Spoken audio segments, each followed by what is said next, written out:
Thank you so much for the very generous welcome and introduction to my talk, Roger. And I would acknowledge that I work on Griffith University in the land of the Yugambeh, Turrbal, and Yagara people in the Mount Gravatt campus, and the Yugambeh and Kombumerri people on the Gold Coast. And that I'm just beginning work at the University of Sydney on Darug land in Gadigal country. So thank you for joining my talk. And I am just about to share my screen. So it always feels like I'm going out on a tightrope without a safety net when I jump screens. So please bear with me if I have any problems showing you what I need to show you. So I'm just going to put it on slideshow. So thank you very much for joining the talk. And very much as an early career researcher, or even a mid-career researcher, or even a senior researcher, we're encouraged to publish or perish. And I think that actually, for me, it doesn't actually make me want to jump out of bed, rush to my computer, and then just explode in a burst of energy and write. And if anything, the publish or perish, if I'm procrastinating or if I'm feeling like I have writer's block, it actually makes me feel a bit scared and want to go back to bed and jump under the covers and look at cat pictures on the internet. So I was trying to think of something soothing and something motivating for me. So publishing with a purpose is very important to me. For me, if I think about publishing with purpose, it does make me want to just get out of bed, skip my coffee and run down the street and start observing, writing, talking to people, and sharing that knowledge through sociological lenses. So publishing with a purpose is something that I'm going to be talking about today. As Roger kindly explained, we're on an express ride through a whole bunch of myths that we're going to bust with some sociological papers. I also like the saying that you can take the kid off the street, but you can't take the street out of the kid. And very much my work tries to bridge the type of sociology that I like to bring to the street and the types of activities that are very street, cities-based and about urban play into sociology. In a sense, I try to bridge my community work with my academic work. And often I like to say that I'm also maybe a community worker with a PhD that draws sociology to do what I need to do and say what I need to say and share the voices and perspectives that need to be shared. So I'm involved with a few things. I am currently just an incoming co-convener of the Sport and Leisure thematic group at TASA. With Dr. Emma Phillips and Professor Richard Pringle. So if you are in those areas, please do reach out to us because we have some really exciting activities. I'm part of the SHRED network, which stands for Skating, Sustainability, Health Research and Environmental Design, with some wonderful scholars, including Dr. Ben Dooster at Griffith, but also some overseas scholars, Dr. Duncan Drury McRae at University of Newcastle, Dr. Paul O'Connor in the UK, Dr. Cliff Evers in the UK, Professor Brian Glennie in the US, and Talia Kaufman in Portugal. And finally, but last but not least, Dr. Chris Giamarino in UCLA in the United States. So an international team looking at skateboarding and the environment. I'm also involved with some wonderful teams, including Consent is Red, which is a international campaign that looks at sexual violence prevention in skating and just encouraging respectful behaviours in a previously male-dominated subculture. I'll just have a quick drink. Some of the other work that I do is in the queer-led We Skate Queensland skateboarding network, again with some wonderful collaborators, which is all about boosting diversity and pride. So we do everything from competitions to running panels to getting people just to feel really welcome and taking up space in the skate park. And just recently, I've come on as co-chair with Skaterstan International Advisory Board. Sorry, I need to drink. So Skaterstan is a non-profit that has built skate parks in Afghanistan, Cambodia, and South Africa.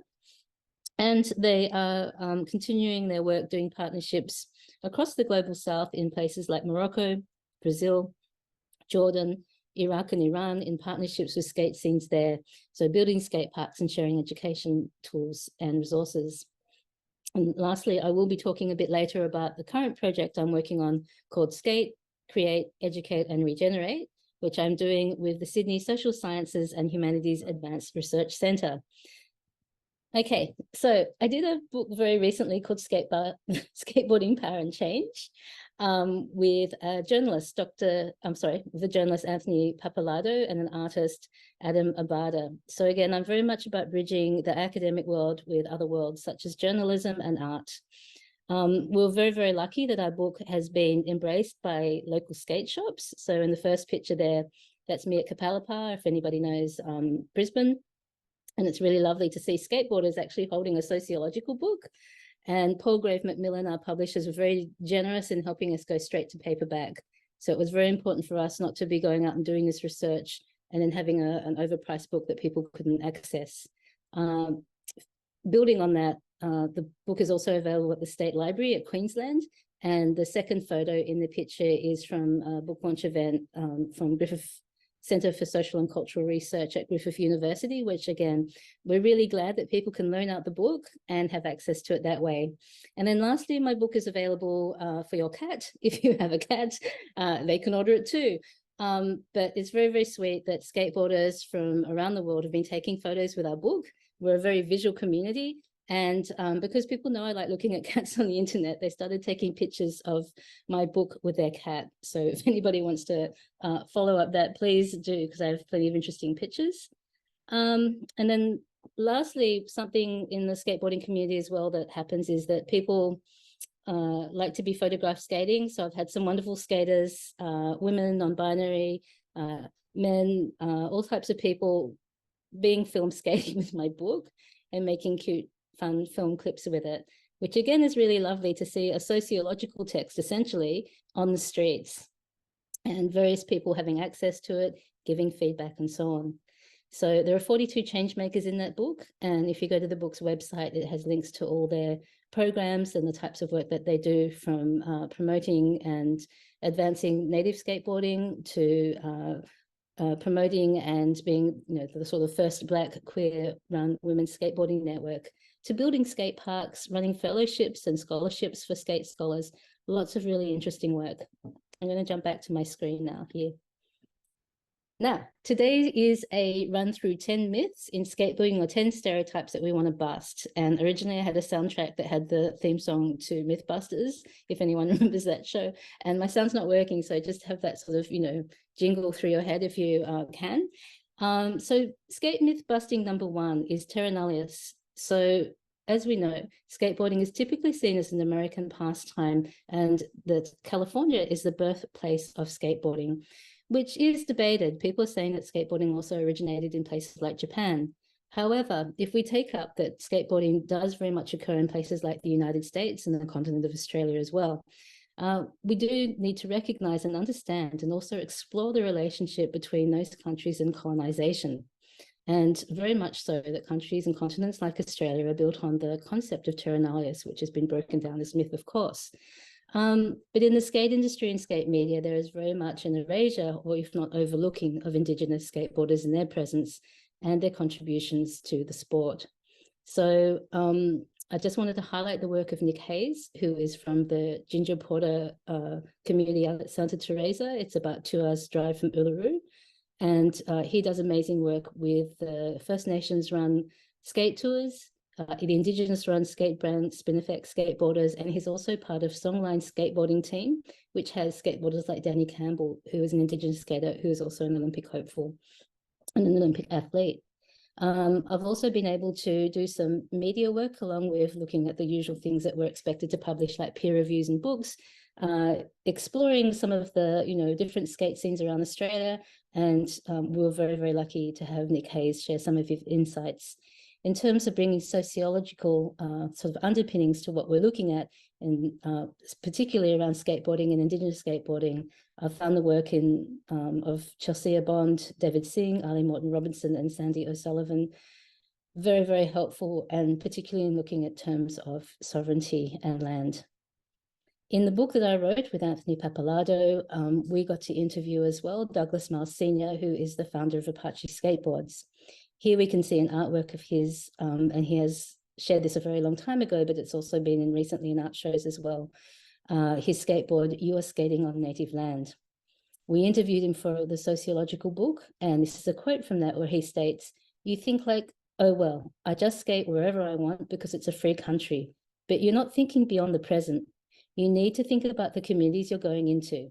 You need to think about the communities that you're part of. You're skating on native land." So I encourage people, if they're Instagram fans, to go along and join in, follow Insta Apache, which is the Apache Skateboards Instagram. And within the book as well, we also engage with native writers Hilary Weaver, David Martinez, and Kim Tallbear.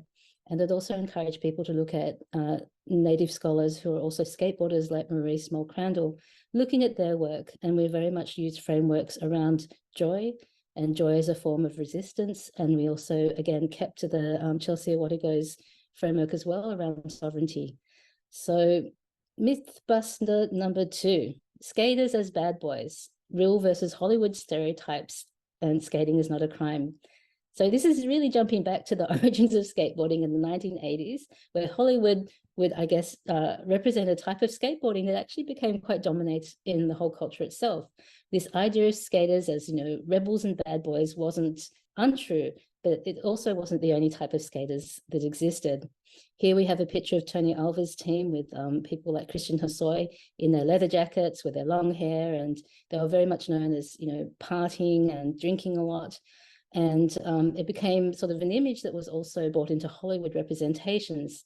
So here we have a poster of Josh Brolin back when, before he was a serious actor in Academy Award films, he was in films like Thrashin', back when he was hot, reckless, and totally insane, as the poster shows us.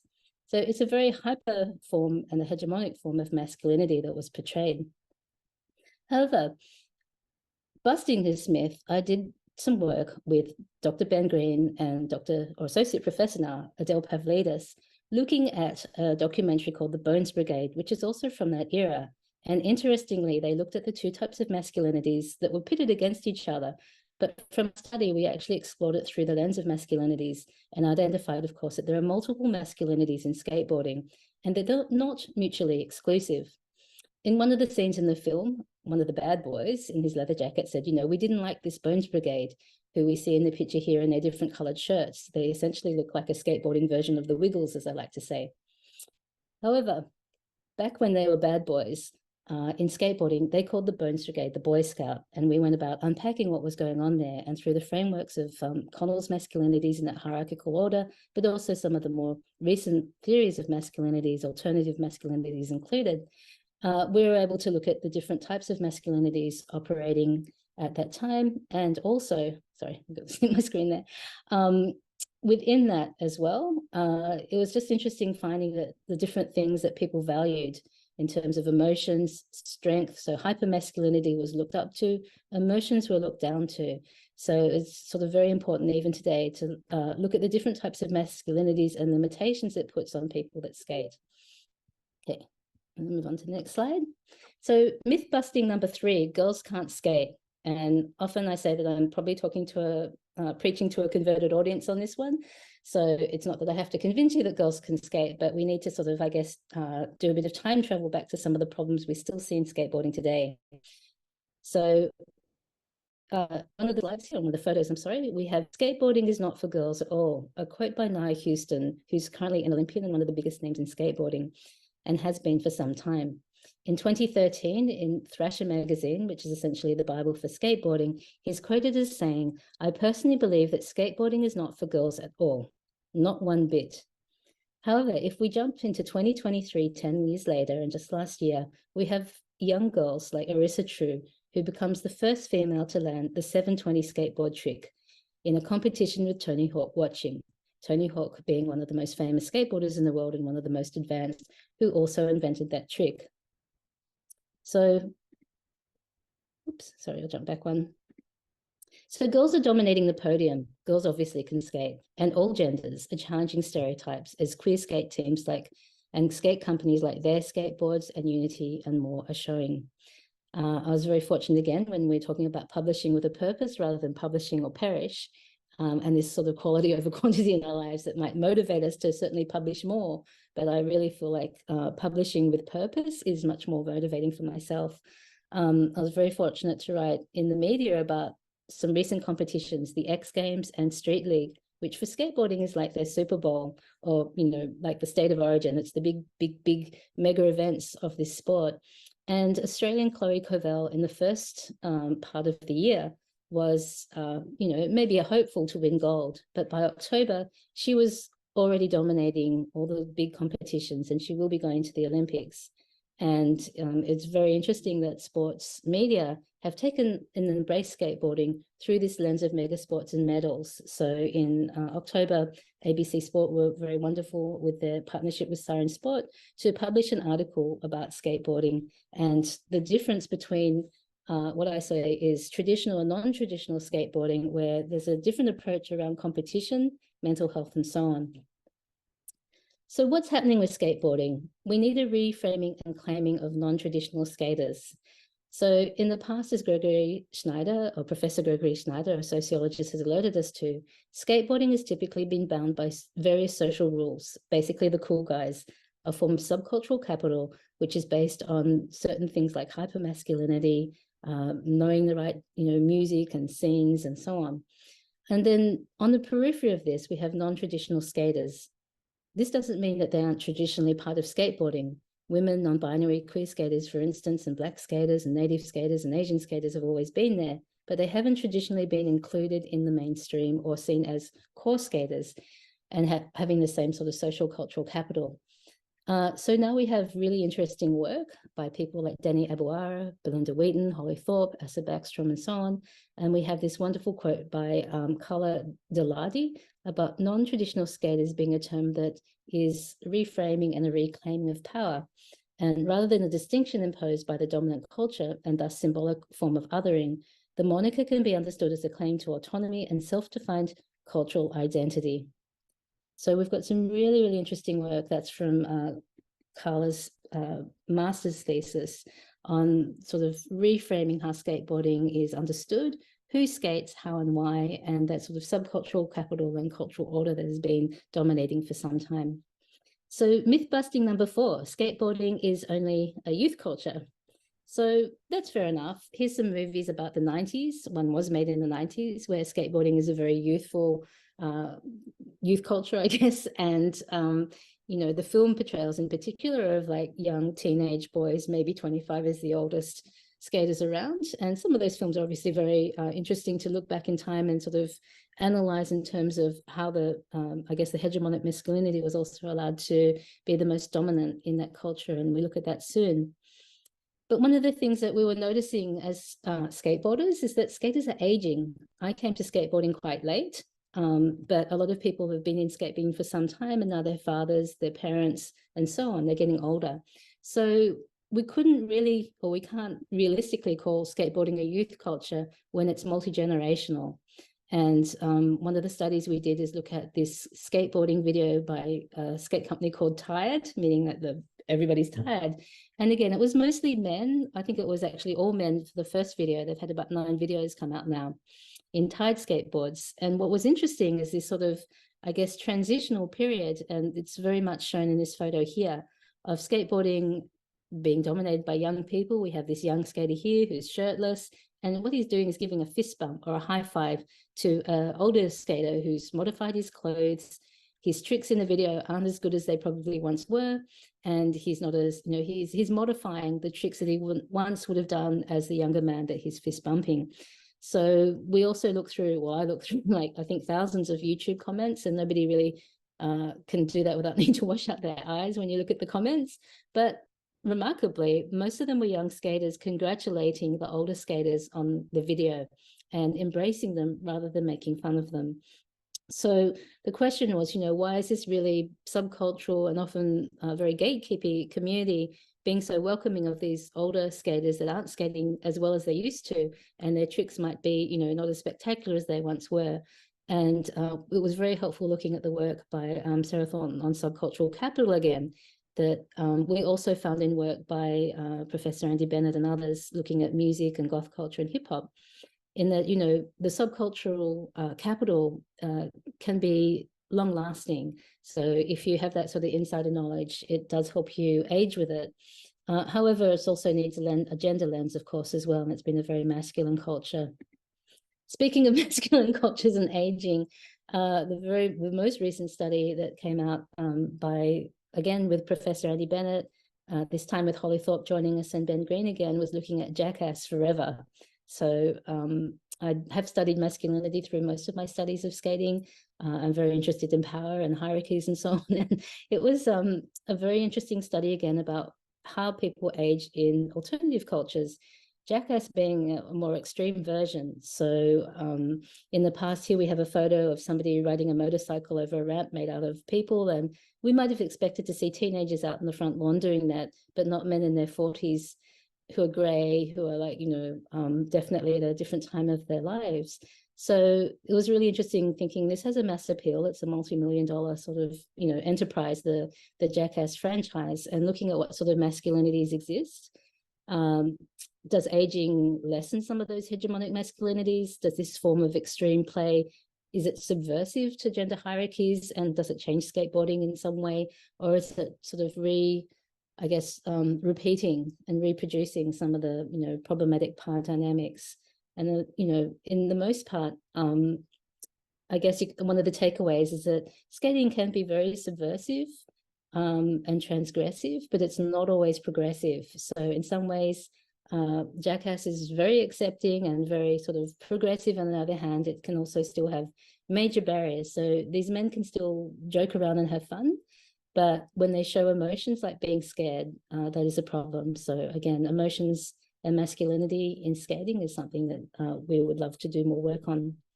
So myth busting number 5, now that we know that skateboarders get old, not just a youth culture. As I was saying, subversive doesn't always equal progressive. A lot of subcultures pride themselves on not being part of the mainstream, yet still carry through particularly oppressive views and, repeat various sort of hegemonic, behaviors and so on. And the terminology can be very, very much problematic.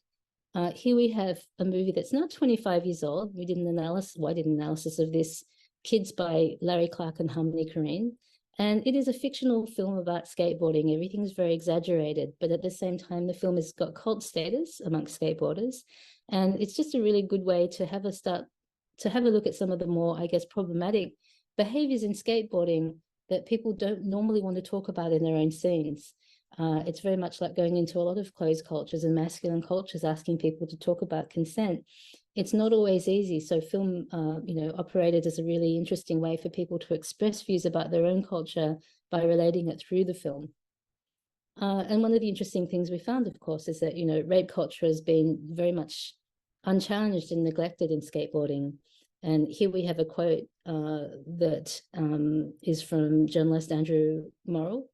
And this is about men-to-men sexual violence. And it's, again, I'm sorry, I should have given a trigger warning on this particular topic now, but we really wanted to do an investigation of some of the problems in skateboarding. And we needed to go past looking at masculinity and looking at what other things are at play. And we really wanted to have a look at, the way that rape culture can operate and be reproduced by all genders, and also how to, I guess, address those. We're also very fortunate to look at the work of Josephine Brown at Griffith University, Josephine Brown. And she sort of argues against just labeling things, so getting away from labeling things as toxic masculinity and actually looking at the power relationships. So again, I think this sort of sociological approach and the social approach, of course, social constructionism as well, as which we have much to owe for, helps us look past making things as some sort of biologically deterministic approach to what sexual violence is. And definitely, we need to understand it more as like, well, people can't help themselves, it's biological, to looking at what is at play, things like power and control. And I invite people to engage with that work with me anytime. Okay, myth number 6. So we've got 10, so we're halfway through now. So myth busting, skateboarding is vandalism and creates trouble as the myth. And what we did, of course, is, have a look at, well, what sort of harm does skateboarding do to cities, or does it do something else? Not just cities, we did a study. So here we have Chris Giamarino, Paul O'Connor, and myself. We did some observation work of our campuses, mine being at the University of Queensland, where I did my PhD. But we looked at the skate architecture and what we call affordances and disaffordances that are available to skaters. Disaffordances would be things here like those skate stoppers. So it's a massive compliment to skateboarders and other people that use wheels, I guess, that across the city on ledges and marble plazas and so on, we see these metal caps. They're there so we can't do skate tricks. And it's even a more interesting, I guess, compliment is that these hostile architecture, as they're called, is, it just doesn't affect skaters. They're also used against homeless people and various other populations not to enjoy the city spaces of which we argue should be open to play.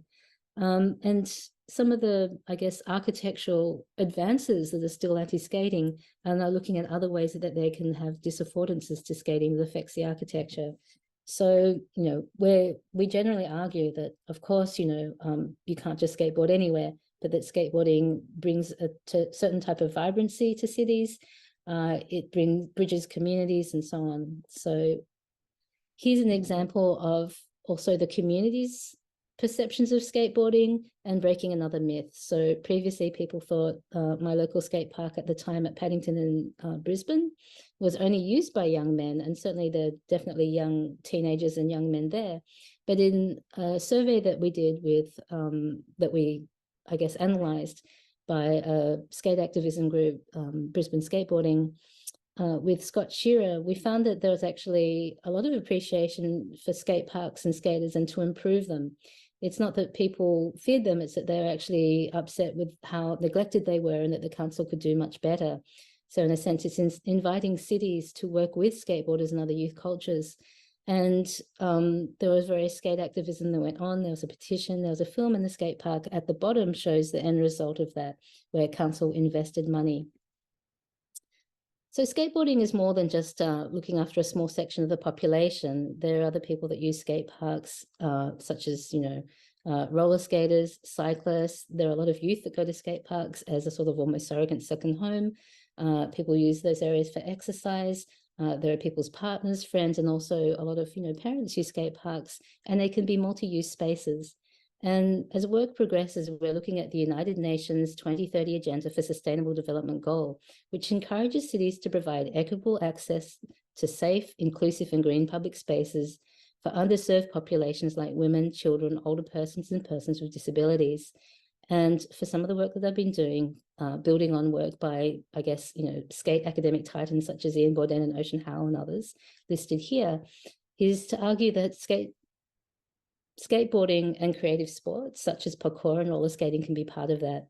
So there are two upcoming works that we're doing to firstly debunk the myth that skateboarding is always damaging to an area and brings all sorts of, plays into the fears and I guess stereotypes of deviancy that have been attached to skateboarding in the past, but also bringing in the different types of populations that will benefit, including non-traditional skaters. So the more neglected skate parks are, the less likely they are inclusive of other people such as non-traditional skaters. Which kind of ties into, I don't want to romanticize my skate scene, and it's very important not to.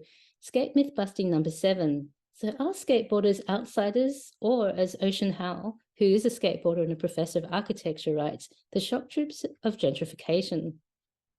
So on the left picture here, we have a picture of the LA West Courthouse, where traditionally it's been a street spot where skaters go and have drinks with their friends, they skate. There's a lot of unhoused or homeless people that use the area as well. And cities can embrace the skating side and upgrade them. So on the other picture is the local, I guess the city wants to upgrade that area and make it a multi-purpose, creative precinct. And they may integrate skaters with them, but the skaters are leaving behind people that have always coexisted in the urban spaces that they've used, i.e. homeless people. So in a sense, skateboarders can be used as, I guess, this, testing ground for gentrification and be used in service of that and complicit to that, rather than, I guess, working on proper inclusion. Are they just including themselves, or are they bringing others with them, and how? And also just using that space as well, like just rethinking about the way that skateboarding will be integrated and what kinds of social harms that does, as well as social benefits. Which moves us to skate myth busting number 8. Leisure is harmless. So The work of various skateboarders, including Paul O'Connor, Professor Brian Glennie, drawing on the work of Clifton Evers, Ben Dooster, and Professor McDrew Rao, is saying, of course not. In fact, skateboarding and all forms of leisure and sport have an impact on things like the environment. So we're moving, in a sense, from just those social harms and benefits to the physical benefits, but also the physical harms. Very much in skate activism, people have used the language of health and exercise, but also we need to start questioning what impact we have more environmentally and ecologically.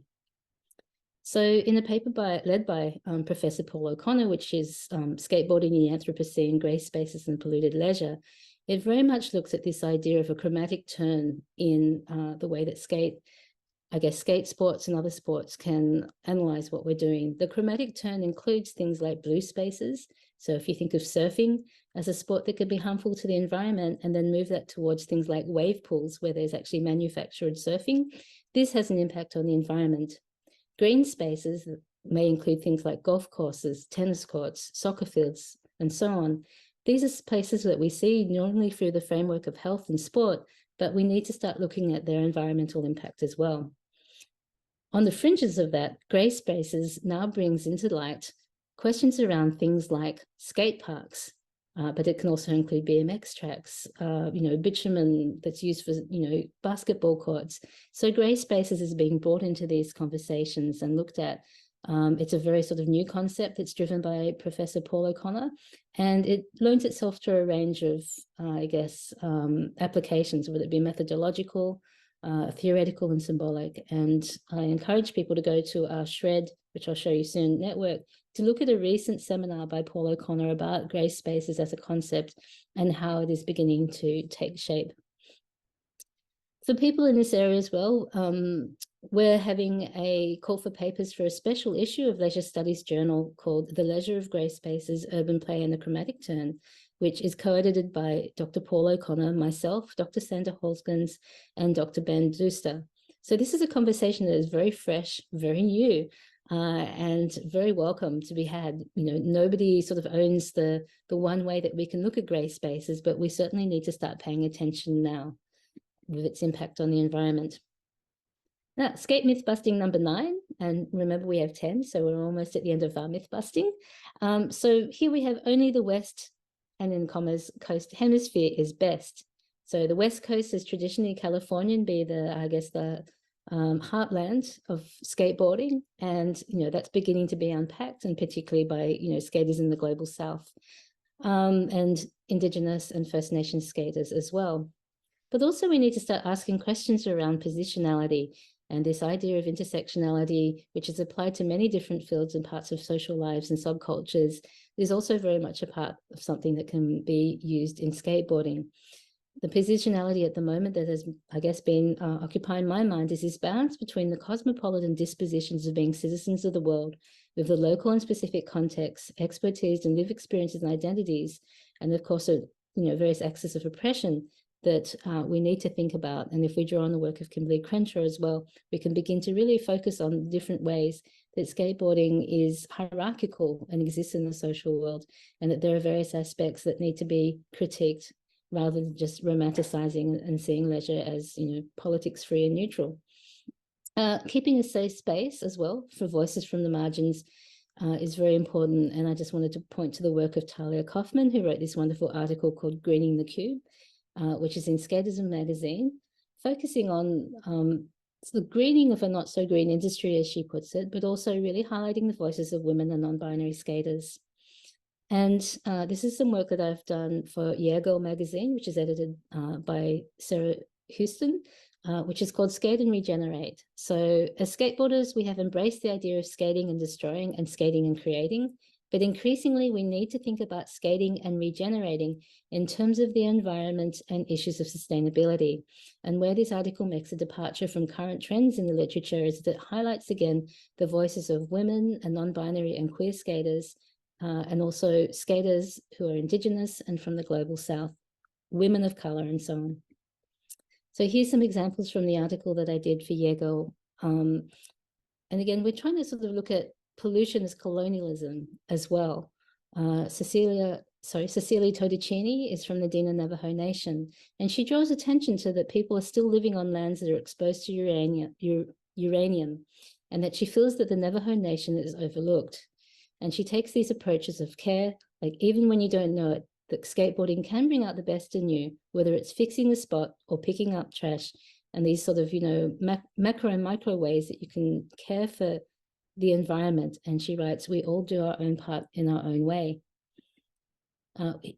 Continuing on skateboarding and pollution as colonialism, we have Atita Verghese from Girl Skate India, where she writes, skateboarding was born out of the modern human condition of living cities, and cities are the prime centers of environmental degradation. And she gives explicit tips towards how industry can also change the ways that they interact with skating and the environment, including things from the endless use of shoes and also building skate parks for competitions and then tearing them down. Peggy Oki gives us a big reminder that we're not just talking about land, we're also talking about the ocean, and very much her environmental work focuses on cetaceans and the preservation and protection of dolphins and orcas and marine environments. And then lastly, I just wanted to point to the work of Dior Greenwood, who is an advocate of upcycling and recycling, including skateboards, but other materials as well, rather than fast fashion and everything new. She is bringing around the different kind of movement where we're, again, questioning the things that we skate on, which is, everything from plastic wheels to wood for our skateboards. So lastly, myth busting number 10, ruining skateboarding. So in skateboarding, as in much of other, I guess, social movements, there's this critique that everything's woke and, people are ruining, and it's in inverted commas here, a tradition like don't make sport political, where of course, feminism teachings tell us very much that the personal is political.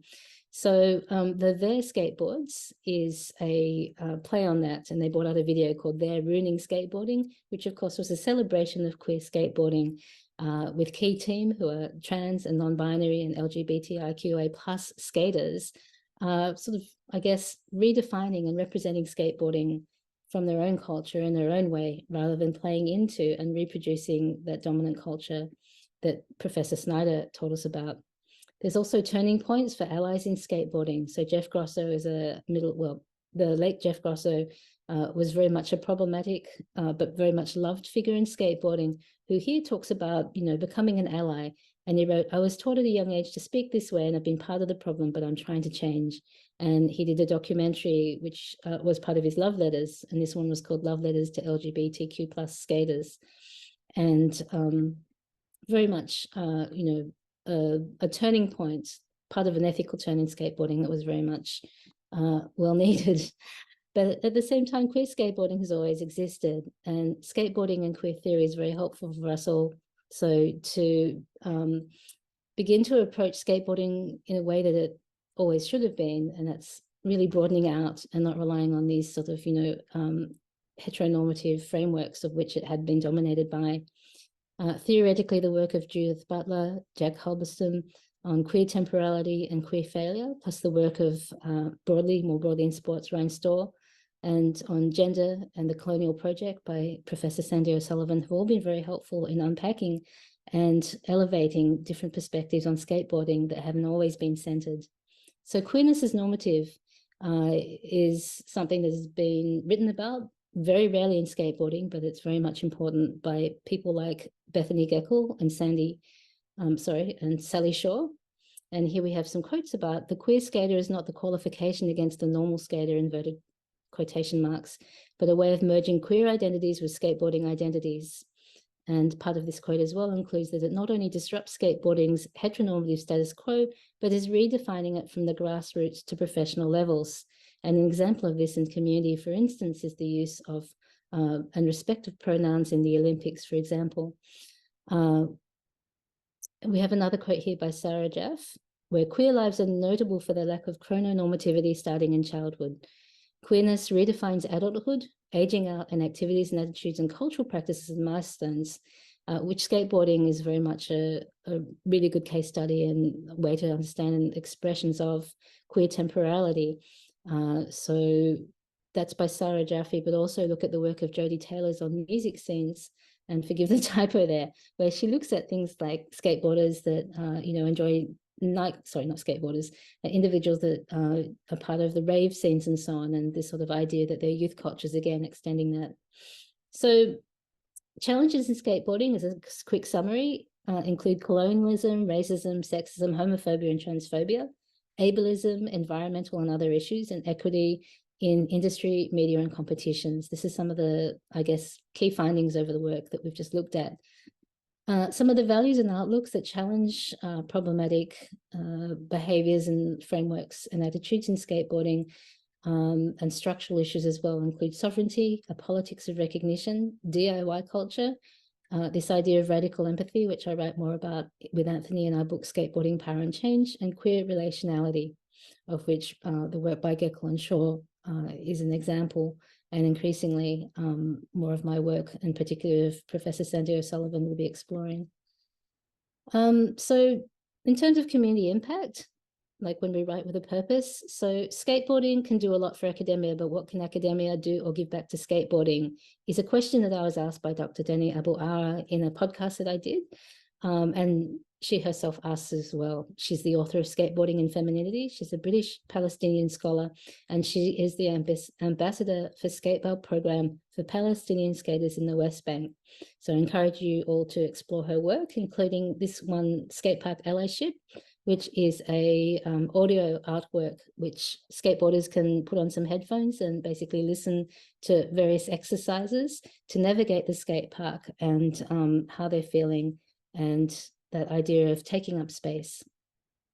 So it's a very good question. It's not just skateboarding. We can all ask ourselves in any community that we study and do sociology as, as researchers, we get something out of it, but what are people that we're the people that we're participating in our research, what's in it and how does it translate and what sort of impact does it have? So I'm just going to point you finally in the wrap up here to some programs, which is We Skate Queensland, which is a queer-run skate network in Queensland, which boosts diversity and pride in skating. And we run various events. Consent is Red is a project that is blending sociology and social sciences with the skate community and issues of safety and respect in ways such as we're doing a community survey at the moment and sharing those community insights from the qualitative part of the study. It's also looking at various other things as well.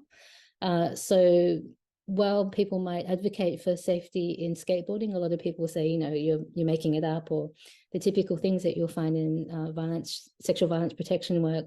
So this, I think, is the first study that was actually studying how people feel safe, how they define consent and other things in the skateboarding community. So bringing together work on sexual violence prevention, the language of consent and how far-reaching and how limited that can be, and the skateboarding community. The work here, of course, this is coming from skateboarders, the Shred Network, and one of the things I really love about some of our members, like Professor Brian Glennie, is that he has done a review of skate studies in 2023, and he looks at over 140 interdisciplinary references of studies around skateboarding, and he gives a wonderful schema of the way that skate studies are evolving. And of course, we also have this call for papers for people writing about grey spaces, looking at issues of the environment. And finally, we have something called the Shred Seminars, which is a free 1 hour talk similar to this, but around the environment once a month.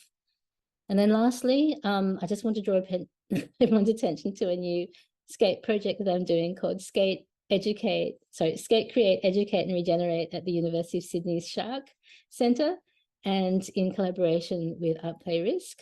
So I'm working with Associate Professor Leanne Luke from the School of Architecture, Design and Planning, and a lot of her work is around performance and design. So she's worked on a wonderful event bringing dancing, performance, and things like light technology and mobility sensors and so on into skate parks. So bringing a different kind of use of the skate park for more users and bringing science and technology into that space. And the other person that I'm collaborating with is Dr. Sana Mestrom, who is a DECRA fellow with her project Art Play Risk. She's a public artist. She does really wonderful sculptures. And at the moment, we're talking to the skate community, and particularly queer women and non-binary skaters, but from all genders, about if we were to create public spaces where you could skate and sculptures, what would that look like for you? Because previously architecture in the city has very much been dominated and shaped by men, and similar to skate parks, how they are built, and also skate spots in the city. So instead of asking, professional male skaters, what do they skate, which is the typical sort of, person that is informing the architects and skate park builders, we want to know what a little girl might like. What if somebody wants to skate, a young child, a non-binary person wants to skate a mermaid tail? What if they want to skate a flower? What if they just got something completely different in mind? What's the dimensions and what's the scales and why? What emotions are important to them? What sort of values do they bring to their skating experience? Is it always progression? Is it always competition? Or is it something else? Is it community bonding and so on? So we have some upcoming work. So this is in a edited book, Affordances for Skateboarding Through Public Art Performance and Community Building, as part of building creative, healthy and sustainable inclusive cities, again, working into those UN goals. And we have a symposium at the University of Sydney at Shark, which we encourage people to check out. So there's some links here, and I've made these slides available to TASA to share, or people can just email me if they want as well. And we've got more research coming as well. So we're encouraging people working in the fields of architecture, art, design. I'm very much interested in reaching out to scientists as well, and I'm already talking to engineers about building conversations between sociology, art, skating, creative sports, and how we can create these inclusive cities together. So let's stay in touch. And there's my emails. And I'm just going to stop sharing because I feel weird because I can't see anybody, so I've just been talking into my slides rather than seeing the audience. Thank you, Indigo, and thank you for a very comprehensive and very interesting paper. And we're running out of time. Anne is clapping, and I think many of us as well are clapping as well. Are there any questions? No? Lots of clapping. Thank you. So I can share these slides as well, and if anyone wants to talk about the call for papers or the symposium or the work with the Sport and Leisure Studies thematic group as well, just email me or any of the other conveners as well. I might ask you a question, if that's okay, and hopefully to get started. You're talking about hostile architecture. Now, we're all aware, I guess, of how many European cities are getting rid of the motor car and sort of hopefully creating more user-friendly spaces. Is there any evidence that skateboarding and that sort of awareness is coming into the redesign of some of the major cities? That's such a great connection, Roger. And my answer would be always, as we like to say, more research is needed. So bring on the conversations there. It's very telling that some of the most skate-friendly cities are also the most bicycle-friendly cities. So Copenhagen, the Netherlands, Sweden to a certain extent, build architecture that you can skate, or they have less restrictions and less hostile architecture. And skateboarding is also seen as an economic benefit to those cities as well. They will have skate festivals that will generate a lot of interest and income, similar to, say, Sydney Mardi Gras might have once for Sydney, or it still does. Skate festivals play a role in bringing different types of people and tourists and users to the city. And yeah, I think people that are not necessarily car-centric have less hostile architecture as well. So it's an interesting connection. And the City of Melbourne has had various goes of down in to integrate skate spaces that people can use in the city. So various plazas, or St Kilda is a good example. Along the boardwalk, there are things that you can skate even before you get to the skate park. So yeah, that's an area for research that we want to concentrate on, very much so. And you also you were mentioning Thrasher magazine. There were a couple of other magazines, can you mention those? Yeah. Sure. Okay. Thanks. Yeah, Thrasher magazine is I don't know if like many other sports have their own magazine that's just been so macho for so long. And I think in its very long history, it's only had around 7 women on the cover. And that's there's a lot of long history of a sport or a subculture. You know, if you can imagine a music magazine having similar, or you probably can in some music genres, you know, it really is telling. And there have been magazines that have, or independent press, I guess, that have popped up. So a lot of the, I guess, forms of resistance or challenging that is that people have started their own magazines. So there are a lot of women's run zines and skate magazines now that sort of counter, you know, what's been going on in other forms of media. And then a change of editors can mean a lot too, and generational change. So the former editor of Thrasher has now passed away, and there's a sort of a, I guess, a 40-year-old plus photographer who's long been interacting a lot more with non-traditional skaters, and you can see the changes. Like more recently, you know, with all the women on the cover, for example, that's been happening with more frequency very, very recently. And the economics of it all also, like a lot of with the Olympics, as they predicted, it would generate more skaters who are, say, girls and women and non-binary. And so I think the magazines also listen to advertisers and Nike and sort of have a look at, you know, what's happening there. So yeah, in terms of skate magazines, there are ones that are a bit more inclusive, but also I love the idea of diversifying the mainstream as well. Mm. Mm. I hope that answers your question a little bit. Thank you so Yes, much. it does. Um, I'm really hoping that there's others that just yeah, also walk away with this idea of yes. yeah. Hi, Anne. Hi, Indigo. How you going? I'm pretty nervous. I was really nervous of giving talks on Oh, Zoom. yeah, no. Look, thank you for a fantastic presentation. There Thank you. was so much that I appreciated about it, including your reference to the intersectionality stuff, which I think is, you know, a fabulous turn in sociology and the way in which we address social issues. Intersectionality is such an exciting space to work in. I particularly appreciated the way you've brought playfulness into sociology and joy, but also reconciling it in the way that you have in some really mature work that you've done on the serious stuff, the serious work we have to do while we're also having fun. Yeah. Indigo, one of the things I've been struggling with in my own practice of sociology over the past few years is I started off trying to think through some projects in the sociology of hope. Okay. And I was watching a bunch of galahs and sulphur-crested cockatoos having some fun in a park outside my flat in Fremantle a few years ago. And I realised I wanted to do a sociology of joy. Mm-hmm. And so that's where my thinking and my research is at the moment. And you've really helped me move that forward. So Yeah. thank you. Yeah, I really at the moment appreciating reading the First Nations and Indigenous scholarship on joy. And joy is political, much as rest can be political as well. So yeah, I really would encourage you to maybe read the work of Chelsea Wadigo's Another Day in the Colony is very interesting. She talks quite critically about hope and very much emphasizes sovereignty and Black joy. And we write about a bit about that in our book, Skateboarding, Power and Change.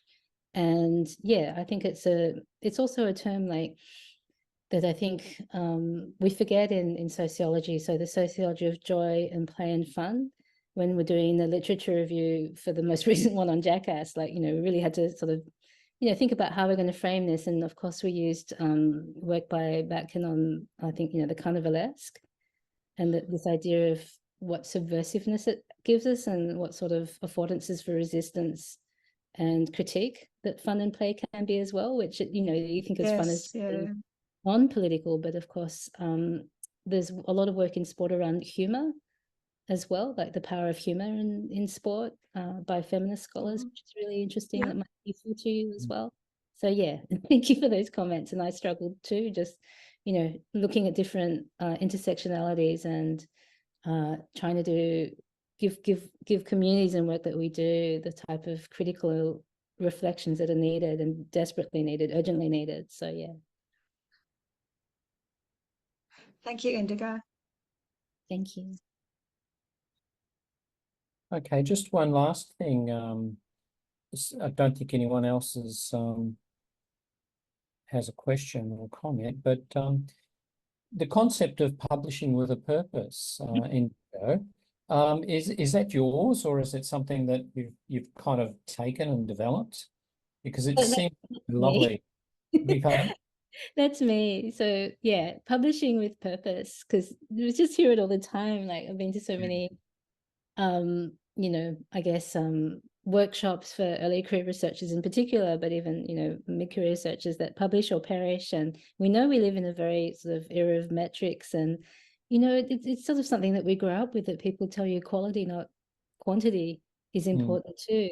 And, you know, to be honest, when I think about many of the people that I really admire, and no shade on them, but like a lot of people wrote some very brilliant works across their time. A lot of the theorists that we revere and a lot of the concepts that are timeless and that we still use. Those theorists themselves didn't have thousands of papers. You know, they had some very pivotal works that they concentrated on and developed, and we don't give them justice ourselves, you know, in the sense if we don't use them purposefully. And we're in a time, it's not my area of study, but that sort of mindfulness movement, you know, slow movements, like, you know, I think I don't want people to like slow down the publications. I know we all need them and we need them for our grants and so on, but I think just remembering what we write can be evidence to counter something out there, you know, like myth busting, like, you know, having those arguments in everyday life with people and saying, well, actually, you know, this is seriously studied. There's a sociological study that's thought about this with reflection, and it's a very purposeful kind of project that they've done to address this, is very powerful. You know, it's the power we have with sociology. So yeah, you've got to like use our sociology, you know, in the streets more too. I don't want to always exist in the ivory tower. I want us to, you know, translate our work and have our work living and breathing in everybody's thoughts, you know, like having a wider impact. That community engagement is one thing, but literally just bringing ideas like, you know, power and thinking about it critically everywhere is something that, you know, we can't do insincerely. I think we have to be very purposeful around what we're trying to say and do.